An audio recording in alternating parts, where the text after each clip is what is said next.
Got a guy in a hurry up here. He just breezed by me. I don't know where the heck he's going, but there he goes. It's like he's trying to serpentine through traffic. Not quite sure where how fast he thinks he's going to get somewhere. He's on the right now. Here. And what's funny, I'm getting ready to pass him. Unless he tries to jump in front of me. Yep, he's an accident waiting to happen. Bye. See you later.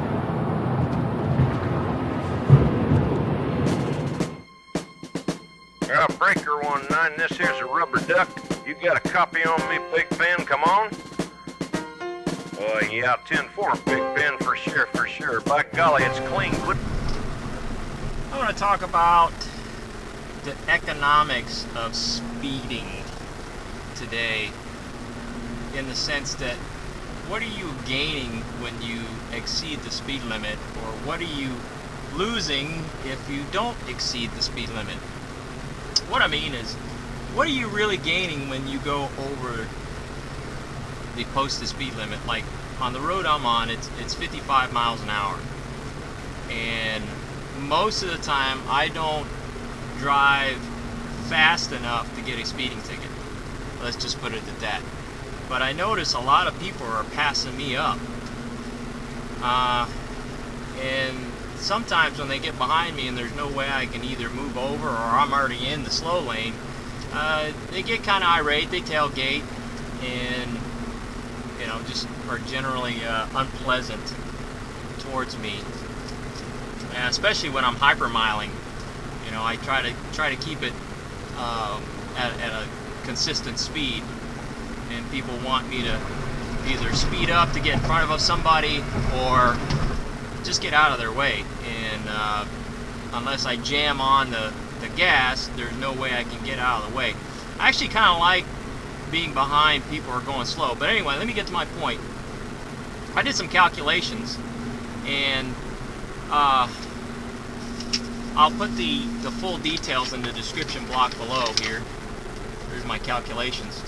But on this road, at a posted speed limit of 55 miles an hour, if you go 10 over, so if you go 65, you're only saving yourself, and I've got a 16-mile commute, so it's based on a 16-mile commute, and my average speed on that 16-mile commute is probably about 24 minutes.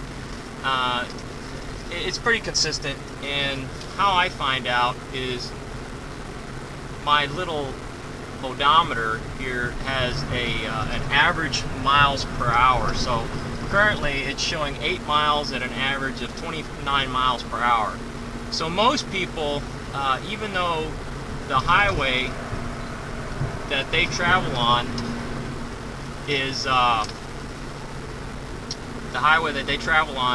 is posted one speed, they're not going 65 miles an hour as soon as they hit the road. So I calculated on a 2/3 distance. So my commute, if I go 10 miles over, I save a whopping, if I go 5 miles over, I save about 2 minutes in my total commute. I get there 2 minutes faster than if I just drove the speed limit. If I drove 10 miles over, I save a whopping 4 minutes on my drive. Not a whole lot of savings. Well, let's go to the extreme. I've got a breakdown of other speeds exceeding the speed limit, but let's go to the extreme. Somebody doing 80 miles an hour or 85 miles an hour, 30 over the speed limit, they're saving 9 minutes on their commute, on a 16-minute commute.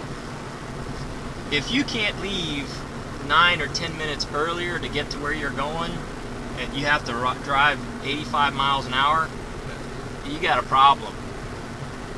You got a time management problem. I can understand if you're like running late, or God forbid, have an emergency or something like that. That's understandable. That's not your regular drive speed. But that's just ludicrous if you drive like that. You see people passing me up right now, and I'm definitely exceeding the speed limit right now. Not by much, but they are definitely going faster than me. So let's take it to the extreme. Well, let's take it up a notch. If you're, let's say your commute is 30 miles, roughly twice of my commute. Let's see what you save at going 10 miles over. You save 8 minutes, 7.5 minutes by going 10 miles over. But if you go 30 miles over, or 85 miles an hour, you only save 17. That's a significant savings. Yeah, 17 minutes is pretty good. But let's take a look at the economics in terms of if you get caught speeding. Now, for a 10-mile or over speeding ticket, with fees, I'll put all that in the description, with fees and all that, ticket ends up costing you about 95 bucks for going 10 over. And if you break it down to how many minutes you save, at 10 over you save 4 minutes for 95 bucks. That's $23 a minute of savings. Hey, if you can afford that, more power to you. For the extreme, some people drive faster than this, but for the extreme, for 30 miles over the speed limit, it's going to cost you 155 bucks and 5 points on your driving record and your time to go to court. You know, and on a suspended license probably. I think some places 20 over and it's mandatory that you get arrested. I don't know. This is I pulled this off of like a Drive Pennsylvania website or something like that. Now, in the extreme case that if you can hit the expressway right out of your door and you know, exit the expressway right before you get to work, for 10 over, you're saving yourself 5 minutes off your commute time for a 30 mile commute. And then 30 over, you're saving 11 and a half minutes. So I guess my point is, it's not worth it to me to speed, not just the gas mileage, because you definitely expend more fuel speeding than if you just kept with the average speed of traffic. So you're only, if you're one of those people that passes me up while I'm doing the speed limit, you're not really doing yourself any favors or gaining any time. Whoa. So take it for what it's worth.